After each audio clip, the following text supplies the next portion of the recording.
Assalamualaikum warahmatullahi wabarakatuh.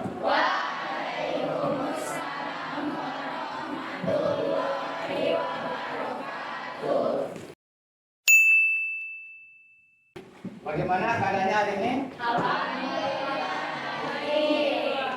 Saya harapkan semuanya dalam keadaan sehat walafiat, ya. Panjang umur, murah rezeki. Walaupun di jam siang seperti ini, ya, kita harus tetap semangat, ya.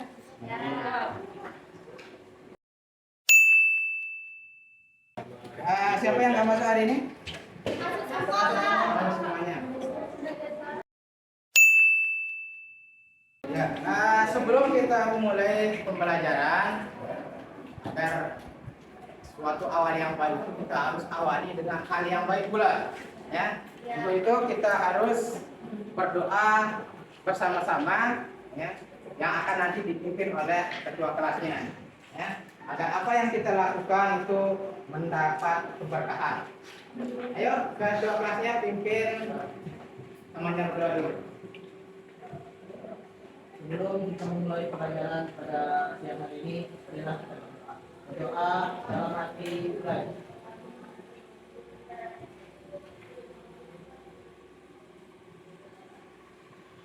Berdoa sesat. Terima kasih, ketua kelas. Baik, untuk pertemuan ketiga di materi yang sama, ya, dalam pembahasan yang sama, yaitu tentang litosfer dan dampaknya terhadap kehidupan. Masih ingat materi yang kemarin? Apa yang kita bahas kemarin itu? Litosfer. Ya. Tentang lapisan batuan, kerak bumi. Coba cek dulu kemampuannya tentang materi yang kemarin. Berapa lapis dari lapisan bumi kita? 3.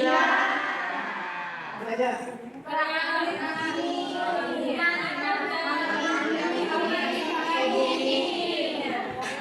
Lapisan bumi kita banyak, ya, mengandung atau lapisan batuan. Bukan lapisan batuan apa saja? Batuan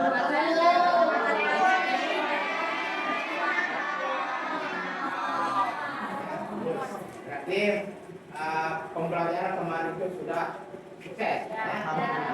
Sekarang kita akan lanjutkan pada pembelajaran selanjutnya. Namun sebelum kita masuk ke pembelajaran itu, kamu tanya kembali, siapa yang pernah mendaki gunung? Saya. Erin. Tahu nggak kalian kenapa ada gunung? Karena terjadi Karena sudah diciptakan lipatan. Karena interaksi lipatan kerak bumi, Pak. Karena ada aktivitas endogen dan juga eksogen. Ada aktivitas Endogen. Ini apa yang saya tanyakan tadi itu terkait dengan materi kita hari ini, ya, yaitu tentang vulkanisme, ya, atau sering disebut dengan Gunung berapi. Gunung berapi. Ya. IPK atau tujuan pembelajaran yang akan kita selesaikan pada pertemuan kali ini, ya. Tujuan pembelajarannya itu yang pertama menjelaskan proses vulkanisme, kemudian mengklasifikasikan jenis-jenis gunung api, kemudian mengidentifikasi material hasil vulkanisme, ya. Tujuan pembelajarannya di sini ada 4, ya. Yang pertama menjelaskan proses vulkanisme dengan benar, kemudian mengklasifikasikan jenis-jenis gunung api dengan tepat, kemudian mengidentifikasi material hasil vulkanisme, dan yang keempat adalah menganalisis pengaruh vulkanisme terhadap kehidupan dengan benar. Itu tujuan pembelajaran yang akan kita lakukan atau lalui pada kesempatan ini. Ya. Kalau kita berbicara tentang vulkanisme, maka tidak terlepas ya, kita akan banyak membahas tentang gunung. Karena vulkanisme itu ya berkaitan dengan peristiwa yang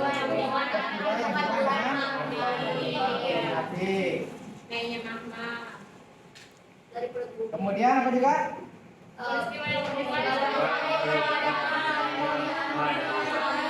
Ya. Terus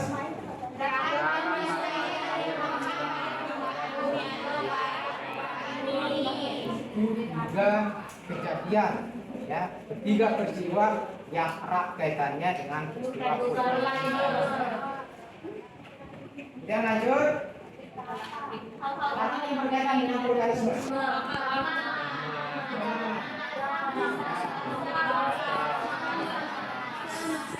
Ada yang asam, basah, dengan magma. Selanjutnya,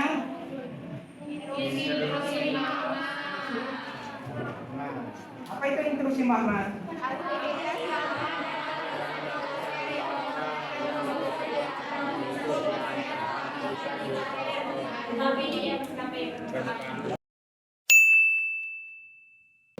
PKPD-nya saya sudah kirim di grup ya. Nah, silakan kalian buka ya. Di kelompoknya itu ya, masing-masing kelompok. Ini saya sudah bagi ya, kelompok 1 sampai kelompok. Nah, nanti di LKPD itu kalian buat ya, sesuai dengan perintah yang ada di dalamnya. Nanti hasilnya itu akan kalian presentasikan di depan. Ya, jadi membuat itu dalam bentuk file ya, presentasi. Tanpa ya bisa. Bisa. Jadi bisa kalian kirim ke nomor yang dulu ya.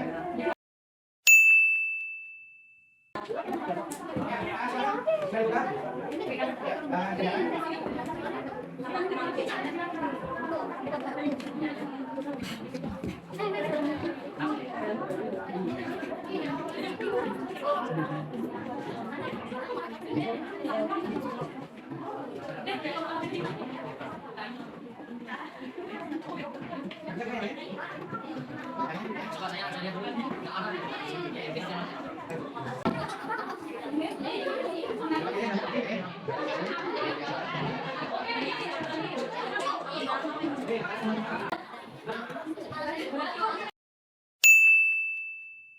Assalamualaikum warahmatullahi wabarakatuh. Terima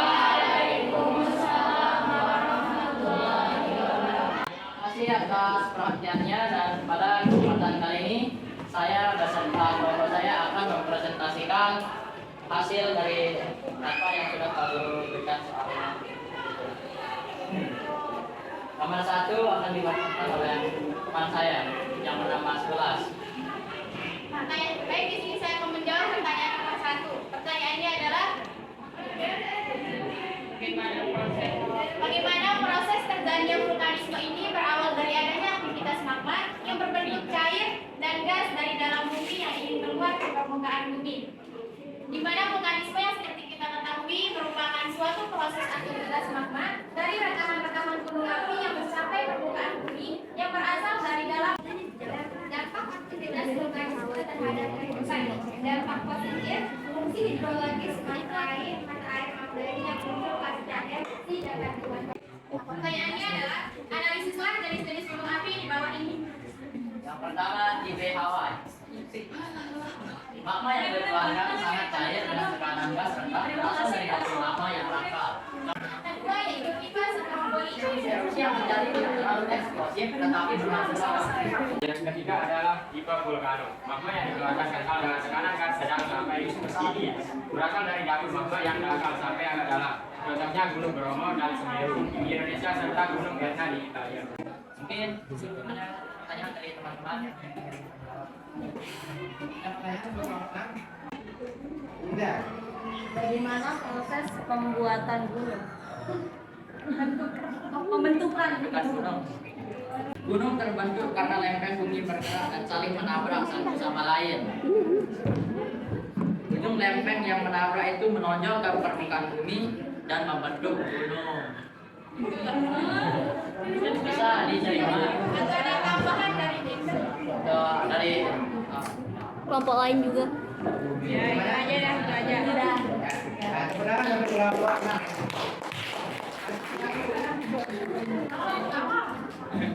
Makasih dari kelompok kami. Assalamualaikum warahmatullahi Materi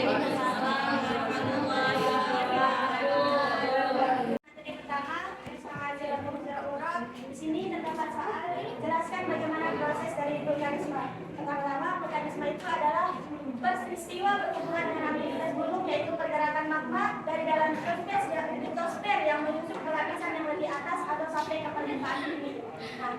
Adapun proses terjadinya vulkanisme ini dipengaruhi oleh aktivitas magma yang menyusup ke bagian menyusup ke litosfer kulit bumi. Jika penyusupan magma hanya sebatas kulit bumi, bagian dalam dinamakan instruksi magma. Selanjutnya saya akan menjelaskan mengenai tipe-tipe gunung berapi.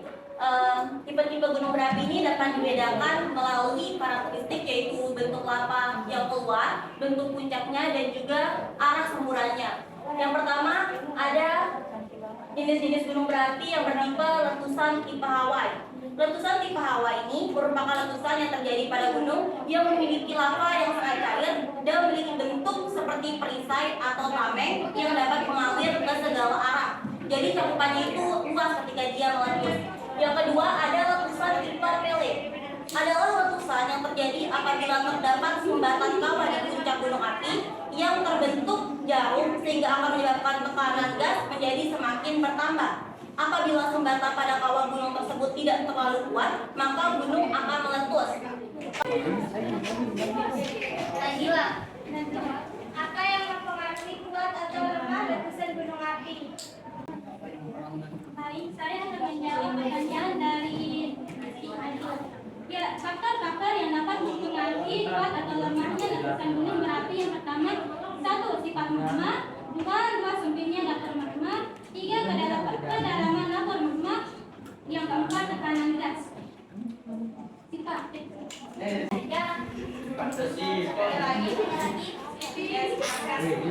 Ini mau bertanya, apakah letusan kalau gunung meletus itu kan pasti maksudnya itu kan gunung berapi itu meletus biasanya Dari dari atas kan bisa kita dari atas atau dari sampingnya itu dari area lainnya misal apa itu Dari cabang. Bisa dari samping. Bisa dari samping apa ada di sini.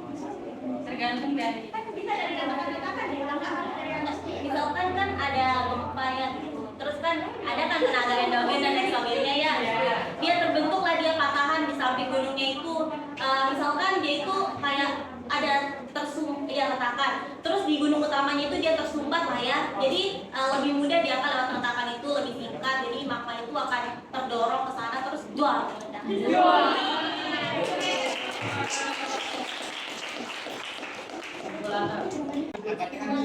Baik, kesimpulan dari materi yang telah sampaikan. Proses vulkanisme dibagi menjadi dua, yaitu intrusi dan ekstrusi. Gejala vulkanisme tentu sangat berpengaruh pada kondisi alam dan kehidupan di sekitarnya. Tak hanya berdampak negatif, namun hal tersebut juga memiliki dampak yang positif. Terdapat banyak jenis gunung berapi yang dibedakan berdasarkan bentuk, puncak, maupun jenis lava yang disemburkan.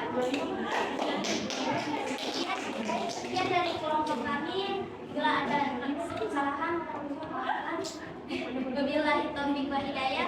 Wassalamualaikum warahmatullahi wabarakatuh.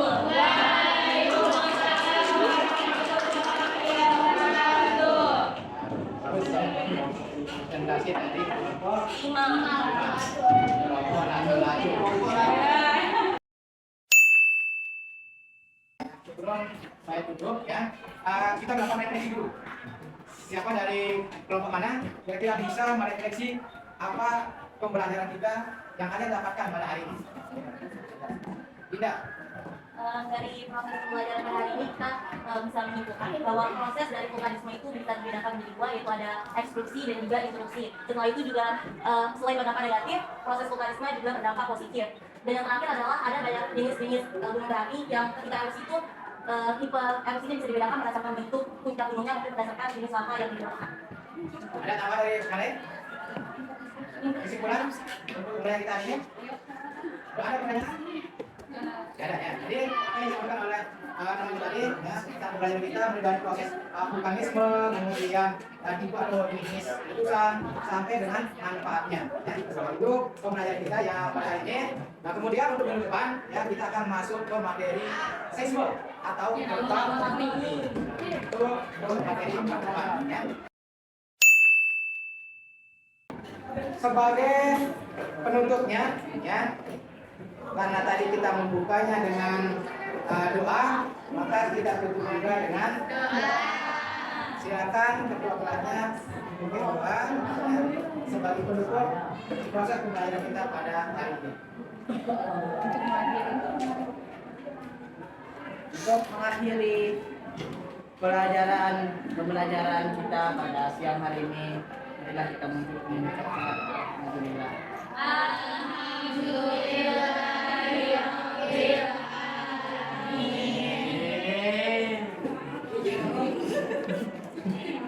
Ya kita cukupkan. Sekian, wassalamualaikum warahmatullahi wabarakatuh.